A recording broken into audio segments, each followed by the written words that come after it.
Herkese selamlar. Astral seyahat bir araştırmaya göre günümüzde en çok merak edilen konulardan bir tanesi. Beden dışı deneyim olan astral seyahat hakkında biliyorsunuz ki bizim de bir online kursumuz var. Üst tarafta çıkan yazıya tıklayarak bu kursumuza ulaşabilirsiniz. Astral seyahat kursumuza iki türlü sahip olabilirsiniz. Yani sizin için iki yöntemimiz var. İsterseniz hemen tüm bölümlere kursdeposu.com üzerinden alım yaparak ulaşabilir ya da YouTube'da katıl üyesi olarak her hafta yayınlanan bir bölümüyle kursumuza süreç içinde ulaşabilirsiniz. Şimdi sevgili dostlar, hepimizin merak ettiği astral seyahat hakkında bazı konular, sorular var. Bunlar bize sürekli soruluyor. Mesela en çok sorulan soru astral seyahate çıkınca geri dönemediğimiz oluyormuş. Orada ölebilirmişiz. Ya da zamanda yolculuk yapılır mı diye soruluyor. Ya da kursu aldım, kaç günde astral seyahate çıkabilirim gibi soru geliyor. Hatta bazı uyanıklar var. Hocam bir yerden altın alsam elime, kendi yatağıma döndüğümde altın elimde olur mu diyorlar. Bu ve benzeri sorulara cevap vermeye çalışalım.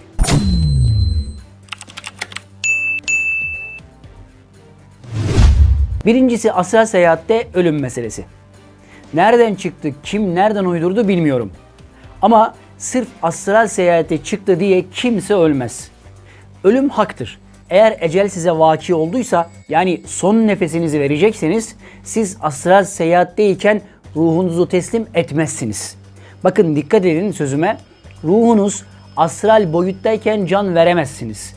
Önce beyin otomatik olarak gümüş kordon vasıtasıyla sizi buraya, yani bedeninize çağırır. Çünkü tehlike sezdi. Bedeninize döndükten sonra ruhunuzu Azrail'e teslim edersiniz. Yani orada değil, burada yine. İkinci konuysa gümüş kordon koparma meselesi. Hayır efendim, böyle bir şey mümkün değil.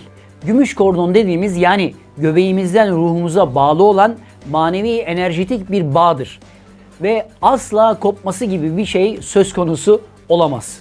Gümüş kordon kopar demek, makası eline alıp havayı keserim demekle aynı şeydir. O yüzden merak etmeyin, astral seyahate çıktığınızda hiçbir zaman gümüş kordonunuz kopmaz ve orada ölmezsiniz. Astral seyahat kursunu alsam kaç günde çıkarım? Bu soru aslında ucu açık bir soru. Çünkü cevabı net değil. Yani şunu söylemeye çalışıyorum. Bazı insan vardır, ruhsal parapsikolojik konulara daha yatkındır, daha hızlı çıkış yapabilir. Bazı insan vardır, parapsikolojik konulara yatkın değildir ama konsantrasyonu çok iyidir. Dikkati ve ruhsal dinginliği çok daha iyidir. O insan çok daha hızlı çıkabilir. Ancak günümüzde geçirdiğimiz stres dolu günlerin içinde tabii bu çıkış hızı ciddi boyutta maalesef ki düşüyor. Bu nedenle bir gecede de çıkılabilir, bir yılda da çıkılabilir. Ancak inat edip, azmedip, üzerine düşüp de çıkamayanı ben henüz görmedim. Astral seyahatte zaman yolculuğu yapılır mı? Aslına bakarsanız bu çok tartışmalı bir konu. Şahsi fikrimi soruyorsanız ben zamanda yolculuk fikrine şu an için sıcak bakmıyorum. Ancak gelecekte fikirlerim değişebilir. Çünkü fikirlerimin kölesi değilim. Yeni bilgi ve bulgular fikirlerimin değişmesine sebep olabilir. Ve böylelikle ben de kendimi, düşüncelerimi güncellemiş, yenilemiş olurum. Astral ile zamanda yolculuk yapma konusundaysa bazı astral yapan kişiler zamanda yolculuk yaptıklarını iddia etmiştir. Hatta geçmişe gidip İlkel Cro-Magnon gibi insanları gördüklerini söyleyenler ya da tam tersi geleceğe gidip insanlar artık dünyada yaşamıyordu, onları gördüm diyenler dahi olmuştur. Ancak bunlar detaylı tartışılması gereken konular olduğunu düşünüyorum. Astral seyahat bir boyut geçişidir ve o boyutta her şeyin titreşimi asla aynı değildir. Titreşimi yüksek yerler ve o yerlerde yaşayan yine titreşimi yüksek varlıklar bulunur. Aynı şekilde titreşimi düşük ve o yerlerde yaşayan titreşimi düşük varlıklar da vardır. Titreşimi yüksek olan yer ve canlılarda geleceği, titreşimi düşük olan yer ve canlılarda da geçmişi gördüğümüzü sanabiliriz. Çok net söyleyebilirim ki astral seyahat kursu veren biri olarak, defalarca astral seyahat yapmış biri olarak, eğer geçmişe gidilseydi Hz. Muhammed Efendimizin yanına Uhud'a gider ve gerçekleşmeden önce Cebelut Rubat, yani Okçular Tepesi hakkında onlara bilgi verirdim. Tabi tam burada benim gibi düşünenlere şöyle bir itiraz, karşı savunma geliyor. Ama iyi de hocam, olaylara müdahale edemesek de ben Uhud Savaşı'nda bulundum, bizzat Hazreti Ömer'in yanında savaştım gibi şeyler söylüyorlar. İşte o iş öyle değil kardeşim. Elbette ki Uhud Savaşı bir örnek. Astral seyahatte böyle şeyler olmaz. Yaşadığını düşünen var ise bu düpedüz lucid rüyadır. Lucid rüya sizin bilinçaltınızda kurguladıklarınızın rüyanızda görmenizi sağlayan sisteme verilen isim. Yani bilinçli rüya görmek ya da rüyayı kontrol etmek demektir.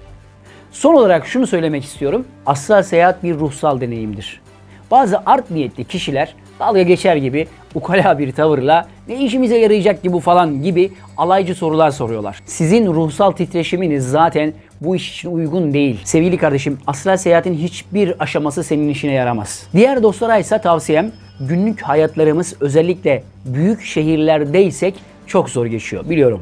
Ve yoğun bir tempo, yoğun bir stres ile geçiyor. Her gün 10 dakika meditasyon mutlaka yapmalıyız. Eğer namaz kılıyorsanız, maalesef bizim en büyük eksiğimiz, abi namazı kılıyoruz, dua bölümü var ya, işte o dua bölümünü ışık hızıyla yapıyoruz.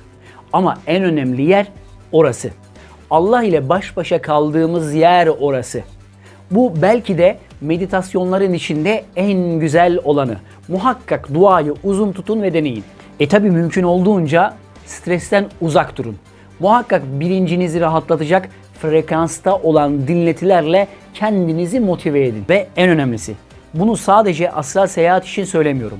Muhakkak ama muhakkak kendi isminizin esmasını bulun, isminizin enerjisini bulun ve o esma ile zikir çekin. Farkı mutlaka göreceksiniz. Kalın sağlıcakla.